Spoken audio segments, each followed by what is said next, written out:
And yeah, as Kudapur mentioned, we're starting a new topic.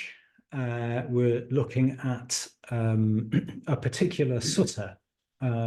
So sutta means thread. So that's the word for the kind of discourses that were originally memorized for 500 years. They were memorized before they were written down. It wasn't one person memorizing them for 500 years. It was a number of people. That was a tradition. But they're called suttas. And this particular sutta, we get the Buddha instructing this young monk whose name is Meghia on lifestyle. So that's what we're kind of exploring this series. So over the next 4 weeks, we'll be kind of exploring that. And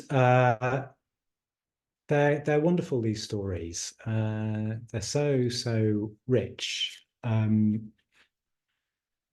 But we're not going to, I'm not going to tell you all of the story so that there's a bit of a cliffhanger.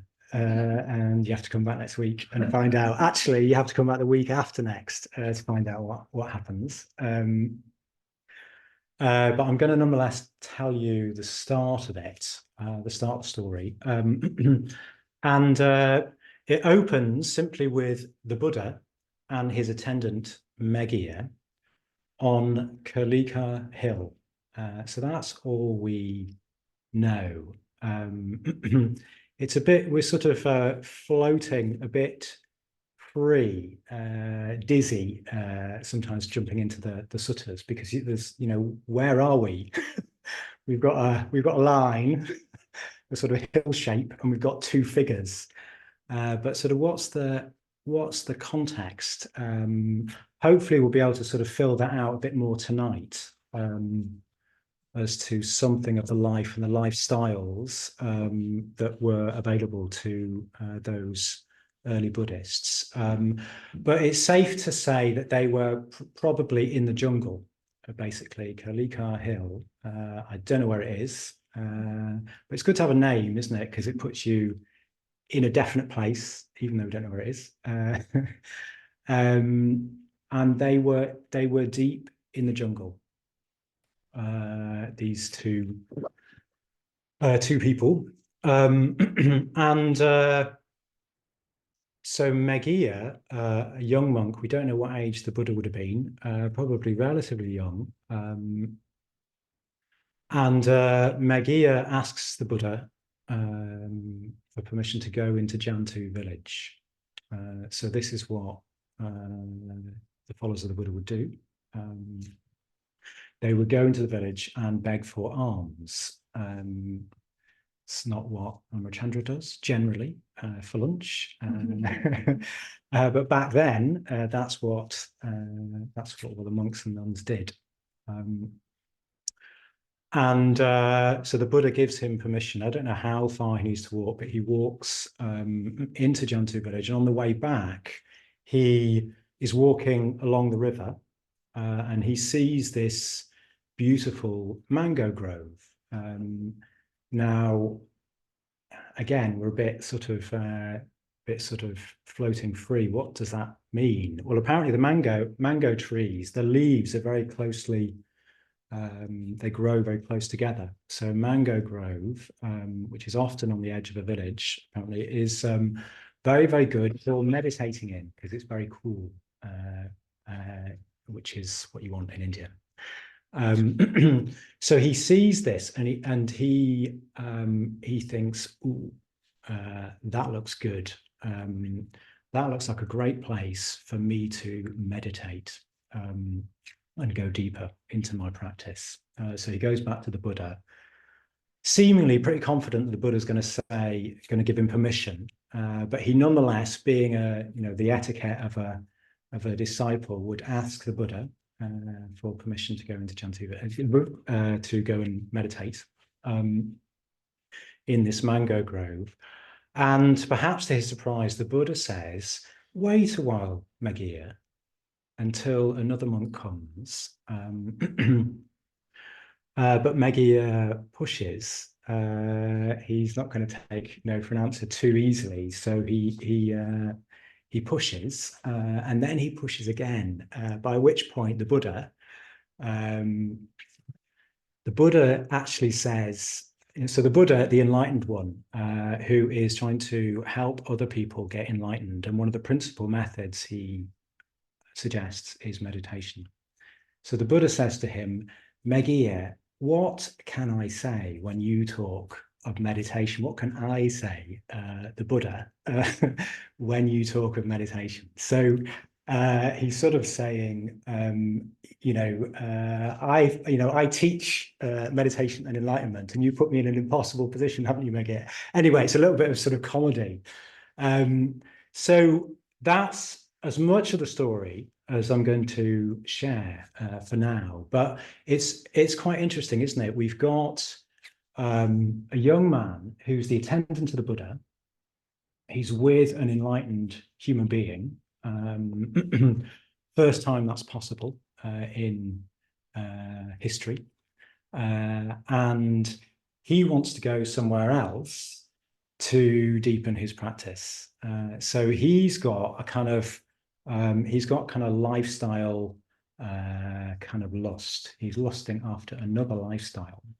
But interesting that there's two different lifestyles already starting to become apparent at that time. Does he go to the mango grove to meditate, or does he stay with the Buddha as the attendant? So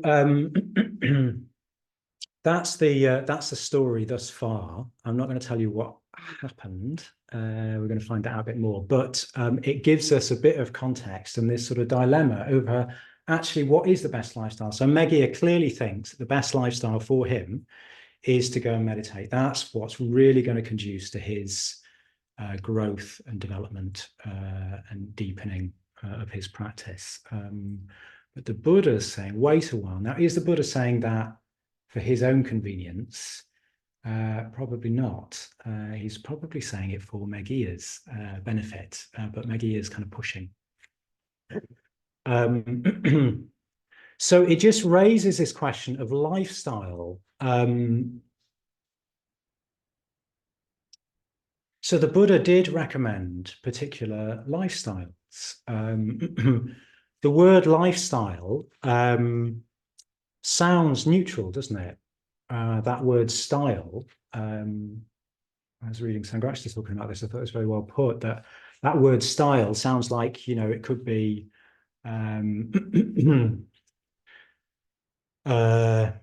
what kind of a particular sort of style of art. It could be modern art as opposed to some other art, sort of style. It's in that sense, it sounds quite kind of neutral. So lifestyle sounds also neutral. But the Collins dictionary definition of it says the particular attitude, beliefs, habits, or behavior of an individual or group. And that makes it clear that lifestyle is not merely a sort of neutral thing. There's actually quite a lot to it. So I guess we kind of know this actually as well. I mean, just a little example from my experience, well, maybe it's going on retreat. We change our lifestyle, don't we? Or at least a kind of chunk of our lifestyle. And you can experience yourself quite differently. Your meditation, you find yourself doing much more meditation than you would if you just had a weekend off. I certainly do find myself doing much more meditation, and that changes me. So my lifestyle is somehow sort of quite a significant factor in my spiritual practice. Another example I was thinking of was when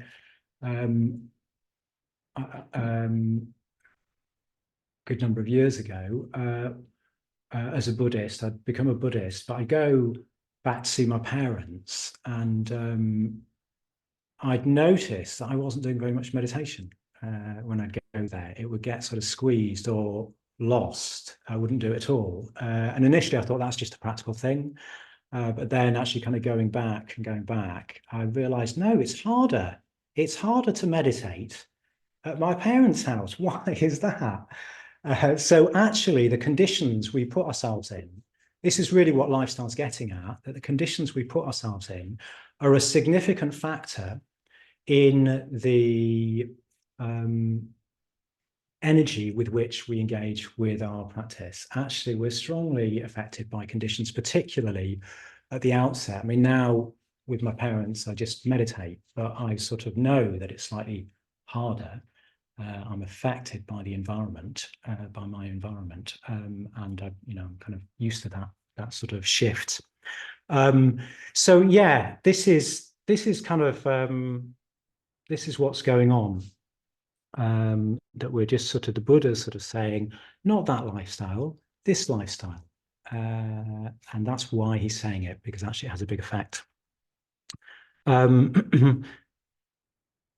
Now, the society that we live in kind of sets the range of lifestyles available to us, doesn't it? Perhaps we'll come back to that in a bit. But actually, in the history of Buddhism, being a Buddhist has at times become identified with one particular lifestyle, sort of wholly identified with one particular lifestyle. So being a Buddhist has meant at times pretty much becoming a monk or a nun. So it's got sort of entirely defined, identified with a lifestyle. And this is something that that Sangharakshita, the founder, my teacher, has sort of gone back to the original inspiration, teaching really of the Buddha, that there's a range of lifestyles that one can live and live a vigorous, effective spiritual life. He wasn't sure that this was him, but the aphorism emerged somewhere. Commitment is primary, lifestyle secondary. He wasn't sure whether it was him that said that. But that's commitment to the Buddhist ideal or values. That is primary. That's what primarily the Buddhist life is about. He said, secondarily, the ethical principles, and thirdly, lifestyle. So it's primarily about sort of commitment to the ideals, the values of Buddhism, that then needs to take expression in applying the ethical principles to your life. And that will then start to result in lifestyle choices. It'll become apparent that this lifestyle is supporting you and this lifestyle is not. Yeah. So commitment, ethical principles, lifestyle. And that means that's sort of stopping Buddhism being identified with a particular lifestyle. Maybe even Meghia was starting to do that. That is the lifestyle for me. Yeah. So yeah, it's really important to see that we have a choice. Actually, we have a choice of lifestyles. There is the danger, as perhaps Meghia was finding, of kind of idealizing the perfect lifestyle. If I could just find the perfect lifestyle, then my meditation will be dead easy. At the same time, maybe you do need to change your lifestyle at some point. Maybe you do need to kind of look at your lifestyle. It can be that your work is so sort of exhausting that you can't really engage with meditation. It can be like that, can't it, life, that it's so kind of demanding and full on that you get to the end of the day and all you can do is kind of flop out and watch Netflix. You're sort of just not up to that much more. Sometimes life gets kind of like that, can get like that. So yeah, sometimes we may need to look at our lifestyle. We may even need to change our lifestyle. But the key point I want to draw out is that our lifestyle shapes our practice. Yeah, well, actually, it shapes us.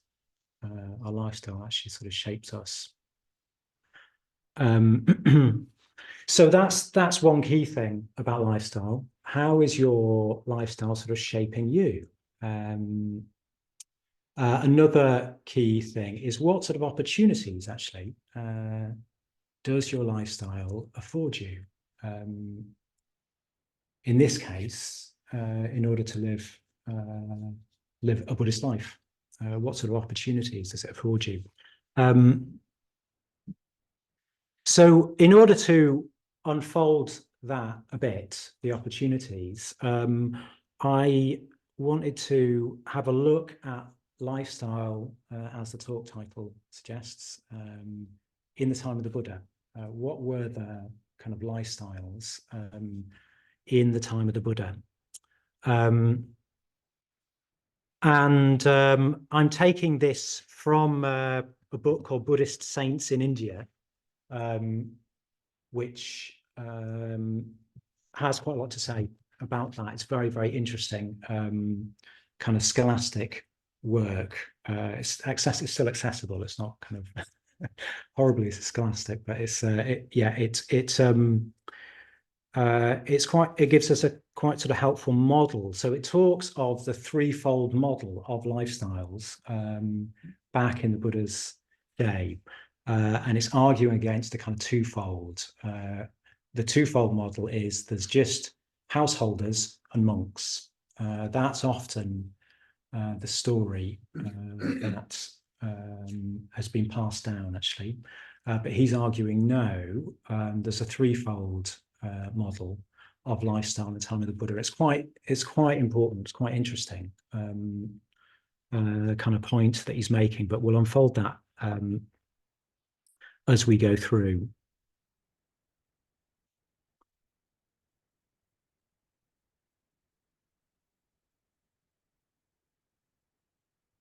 So this threefold model of lifestyle. So what we find when we encounter the Buddha and Meghia is a particular lifestyle. As I say, they are deep in the jungle. So they have tried to get away from civilization and living a very, very austere life out in the open, in the jungle. It's kind of almost unimaginable these days. We've kind of covered so much of the planet. I don't think you could do this in India these days, but at that time you could. You could get away from civilization and really get out into nature. So that was really the origins of Buddhism. The Buddha, as we probably know, left home and became a wanderer, a forest renunciant, and lived that life. So there's two opportunities that brings up, two or three opportunities, if I look at my list. One is renunciation. He was able to completely let go of worldly attitudes. What was it, that dictionary definition of lifestyle? Attitudes, beliefs. So there are kind of beliefs within our lifestyle. That's why they affect us. We end up thinking certain things, believing certain things, simply because of the lifestyle that we have. We sort of pick them up. So that lifestyle takes you completely out of any sort of worldly attitudes of sort of acquisition or status. These guys were nobodies. They were just sort of out there, and they owned nothing, absolutely nothing. Yeah, so kind of radical renunciation. That was the opportunity of that lifestyle. It's quite sort of stark, isn't it? But kind of somewhat thrilling as well, perhaps. And that gave the opportunity of spending loads and loads of time focused on meditation. A very, very simple life, not much organization to worry about, no internet. Yeah, so they could do lots of meditation. So it was a life sort of dedicated to realizing the Buddhist ideals, realizing the ideal of enlightenment, a kind of very, very pure kind of lifestyle. Anyone tempted? No, I just thought I'd check. You never know. So that's one of the lifestyles, the forest renunciance, that actually has got sort of dropped out of, or slightly sidelined in Buddhist history. But that's the lifestyle that the Buddha chose. But it's not the whole of the Buddha's lifestyle, and this is really important. The Buddha went into the forest, but he had to collect alms. He had to collect food.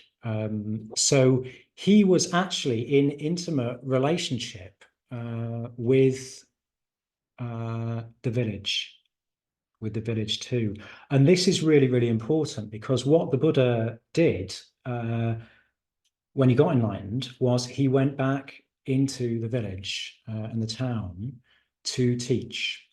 In a way, if he'd stayed in the forest, he wouldn't be Buddhist. He wouldn't be a Buddhist. That's not a complete sort of Buddhist lifestyle. Yeah. So yeah, he could do that in that society because people would he would come into contact with people. People would actually seek him out. That's one of the reasons why he needed an attendant. That Meghia was there because people would kind of seek him out. They'd hear about this guy. There were lots of people doing that sort of thing. But they would hear about this particular guy, the Buddha, and they would seek him out. And that's why he needed an attendant. So that's an important point around which the whole of Buddhist lifestyle sort of start to make sense. So with time, what emerged was, in a way, like a town and village wing, effectively. So there would be there'd be monks out in the forest, and then there'd be monks sort of in the town and village as well, who would kind of support, in a way, that flow of people going deep into the forest for realization, to realize enlightenment, and then coming back into the village to the altruistic dimension of enlightenment, to sort of be able to facilitate that. So there came to be like a sort of town and village kind of wing, if you like, of the Buddhist community.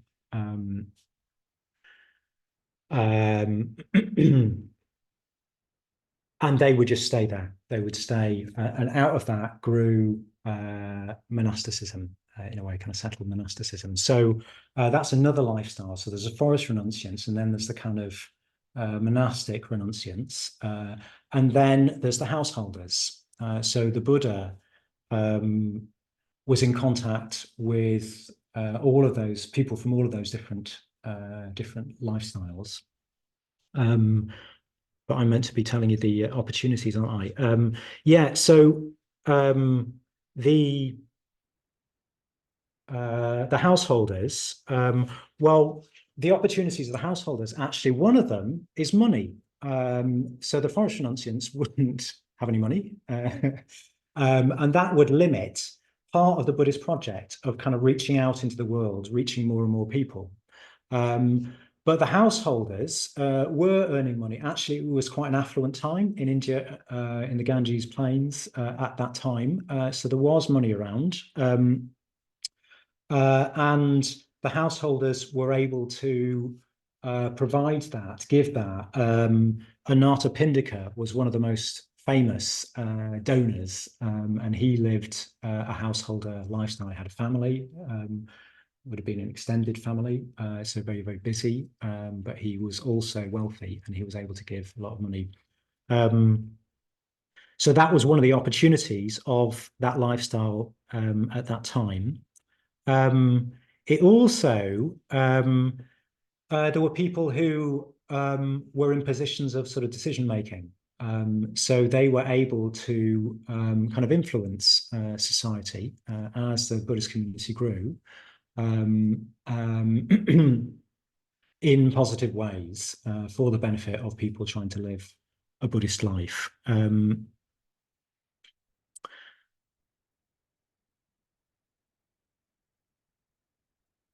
And then another advantage, another opportunity, well, at least for the Buddhist community, was that in fact the householders would be in contact with lots of other people who weren't Buddhists. So in a way, sort of recruitment, if you like, into the Buddhist, it's perhaps not quite the right word, but into the Buddhist community. They were able to sort of reach more people in a way that those forest renunciants weren't able to.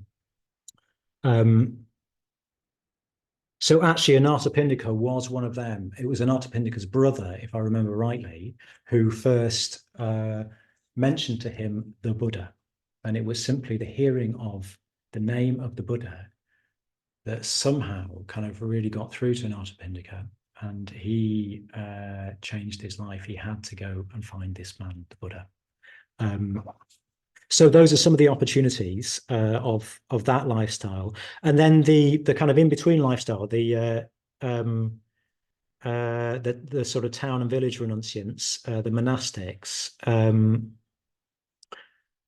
Well, they were to some extent, not quite as radical renunciation, but nonetheless renunciation, kind of moving away from worldly values.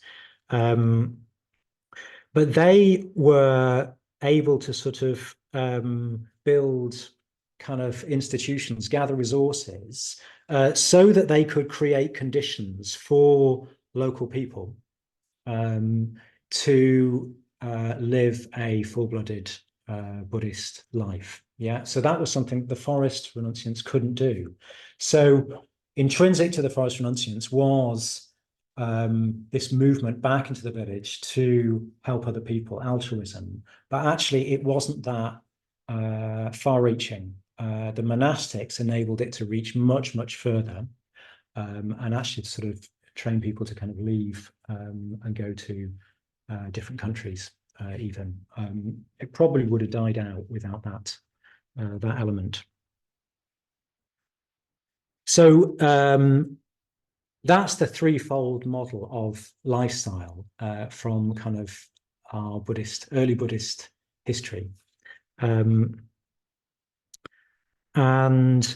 it arose because of the economic kind of conditions. There was money in India at the time, in the Ganges Plains.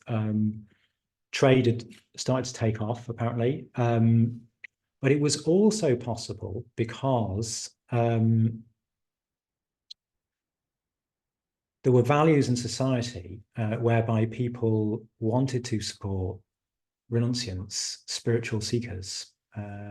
That was kind of really held as of value to society, to the whole society. It's quite unimaginable, that, isn't it, compared with our life today. If someone was knocking on the doors saying, I'm kind of trying to get together a regular meditation practice and sort of, given up a job and wondered if you would support me, people would be like, what? Well, who knows? Maybe you would get, you could try it. But yeah, that was very, very well established in India at the time.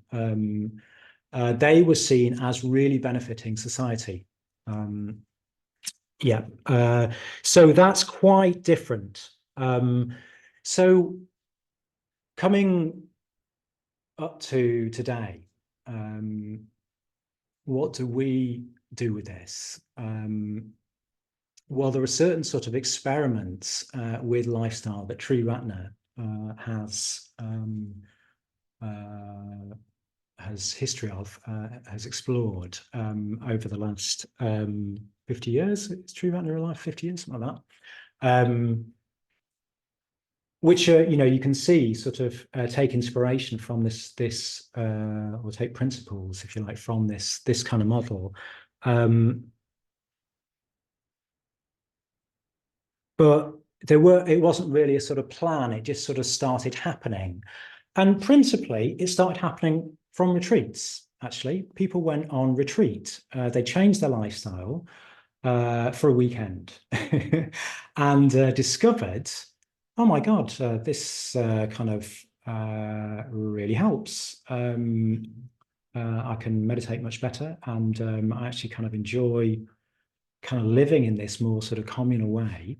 And out of that, people started to experiment. It was in the 60s, so people started to experiment with squatting, kind of sharing the same squats together as a little sort of Buddhist community.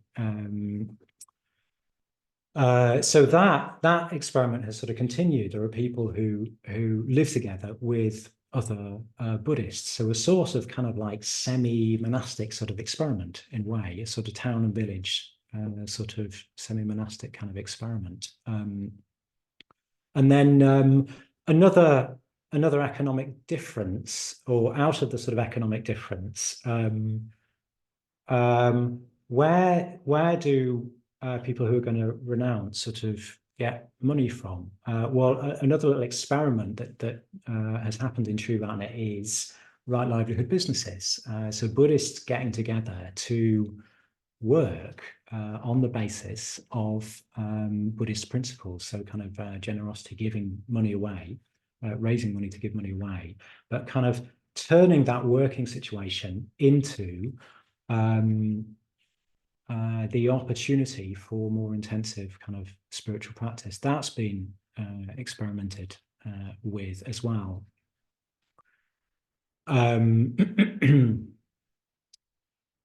And then, well, in a way, centers, Buddhist centers kind of emerged as another sort of experiment with how to, that's more sort of how to reach out and help Buddhism help more and more people. So you can see kind of rough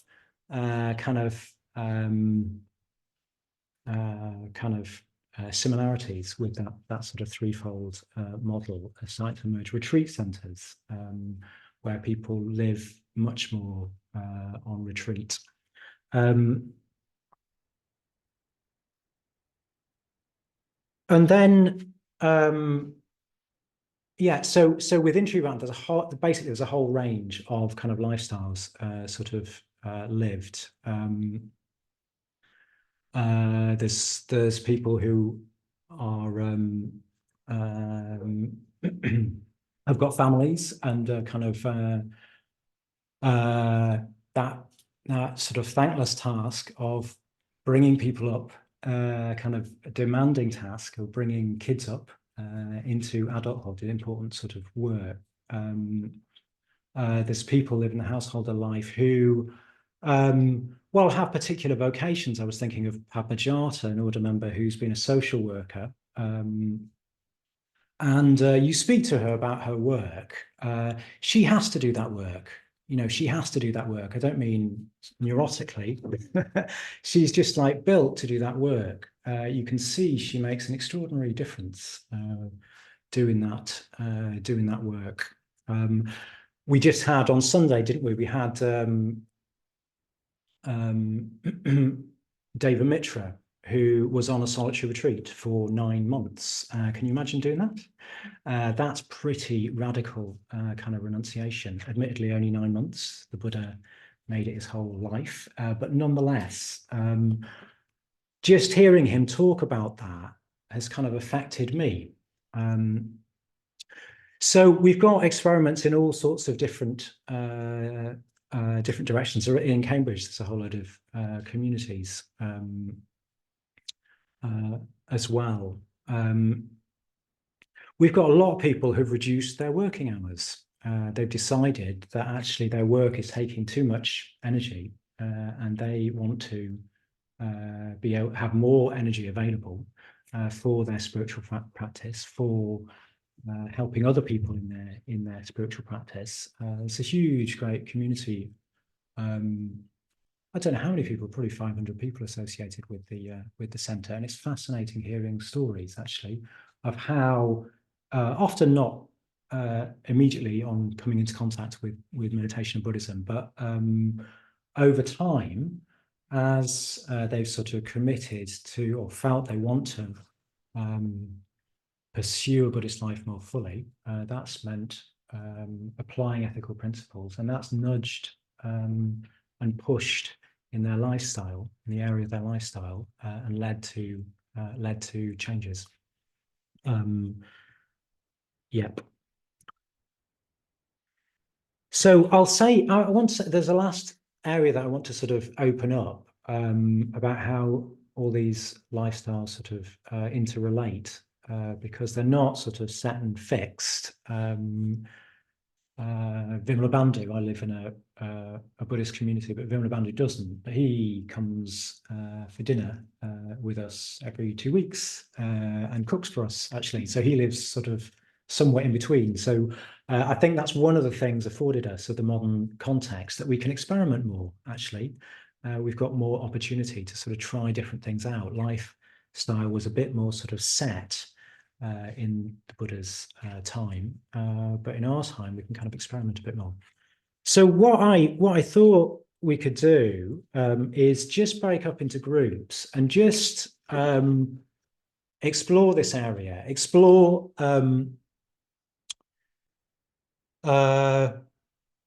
what sort of lifestyle kind of appeals to you, kind of spiritually. What lifestyle do you think that would really sort of benefit me in my interest in Buddhism? Yeah. And then also, what lifestyle have I got, and what are the opportunities within that lifestyle? Maybe the opportunities that I'm not fully sort of exploring. That was why I sort of talked about the different opportunities of lifestyle back then.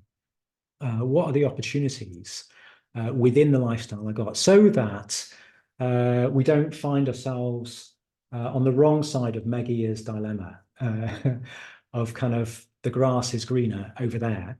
It's very easy to get into that, isn't it? But it's also possible that the grass may be greener over there. So kind of exploring both sides. What are the opportunities within your lifestyle?